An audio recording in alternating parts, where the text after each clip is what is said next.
ఇందాక అన్నట్టు తెలుగులో మాట్లాడాలన్నా తెలుగులో గ్రీట్ చేసుకోవాలన్నా ఇద్దరు తమిళ వాళ్ళు కలుసుకుంటే తమిళ్లో మాట్లాడతారు, గుజరాతీ వాళ్ళు కలిస్తే గుజరాతీలోనే మాట్లాడతారు. ఏ భాష అంటే ఏం లేదు, జంతువు తన జాతి జంతువును చూసినప్పుడు ఒక విధమైన ఆనందం, మనవాడు వేరే జంతువుని చూసినప్పుడు అలాంటివి పొందగలడు. అదే బేసిక్ లక్షణం మనలో. హృదయ వైశాల్యం ఎంతుందంటే ఈ గుండె ఆపరేషన్లకు కూడా కావాలి. అంత దుర్మార్గమైన కల్చరల్ ఆప్షన్. ఇది మనం నమ్మరు. చెన్నైలో ఉన్నప్పుడు తెలుగు వాళ్ళు మనం మాట్లాడే తమిళ ఉందే, అది తమిళ వాళ్ళ స్థాయిలోనే ఉంటుంది. వీడు తెలుగు వాడిని చెప్పుకోలేము, చెప్తే తప్ప తెలియదు తెలుగువాడు. నాగయ్య, సావిత్రి, ఎస్పీ రంగారావు, ఇంకోవాడు కన్నాంబ, ఈ నలుగురు తెలుగు వాళ్ళు తమిళ వాడుకోరు. ఎందుకంటే they feel that they are Tamil people. నువ్వు చెప్తే చిరుమాయుడియా, ఎస్పీ రంగారావు తమిళనాడు కూడా ఎప్పుడు కేసువారావు ఏం మాట్లాడతాడు, ఆ ఉచ్చారణ అంత సాధన చేశారు. మన వాళ్ళు వేరే భాషని ఆకలి పాటి మనకున్న 56 అక్షరాలు మనది అజంత భాష అవడం, అక్షరాలతో ఎండ్ అవ్వడం, పైగా మ్యూజికల్ భాష అవడం.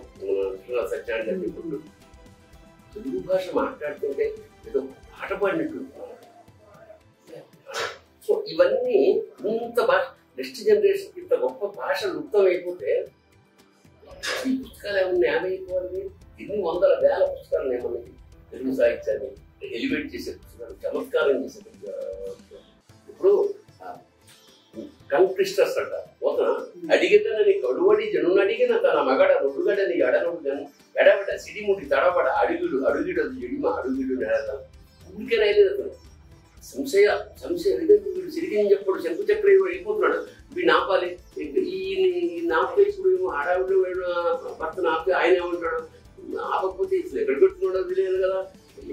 ఈ మానసిక ఈ కంగాన్ని పద్య రూపంలో అక్షరాల్లో అడుగుడు జడిమ అడుగుడు నెడలను. So is are the greatest. ఈ నెక్స్ట్ జనరేషన్ మనం ఏం చెప్పారంటే మన మన సాహిత్యం మన వాళ్ళు రాసి పెట్టేస్తున్నారు, చదువుకుంటే చాలు. ఒక స్పీచ్ థెరపీలా అనిపించట్లేదు టంగ్ ట్విస్టర్ అంటే. చెప్పే కదా, టంగ్ ట్విస్టర్ నీకు ఎప్పుడు 72,000 నాకంటే నువ్వు రోజుకి పొద్దున్న లేవగానే ఒక గ్లాసు నీళ్లు తాగి ఒక 18, మధ్యాహ్నం ఒక గ్లాసు నీళ్ళు ఒక 18, నీ జబ్బులు సగం మాయ. కమ్యూనికేషన్ లో ఉండాలన్నా, పబ్లిక్ స్పీకింగ్ నేర్చుకోవాలన్నా తెలుగు భాష కనుక నీకు వస్తుంది ఏ భాషని ఈజీగా పట్టించు. భాషలో ఉన్న సౌలభ్యం. అందుకే దట్ ఈస్ ద రీజన్ మన వాళ్ళు ఏ భాషకి వెళ్తే ఆ భాషలో మార్చుకోవడానికి. మిగతా వాళ్ళు ఎక్కడైనా సరే తమిళ్ అంటారు, తమిళ్ గారు యూ కెన్ మాట్లాడుతుంటే మీరు మలయాళీ కదా, తమిళ్ కదా, మీరు కన్నడగా చెప్పేయచ్చు, తెలుగు అని చెప్పలేదు. This is the beauty of Telugu.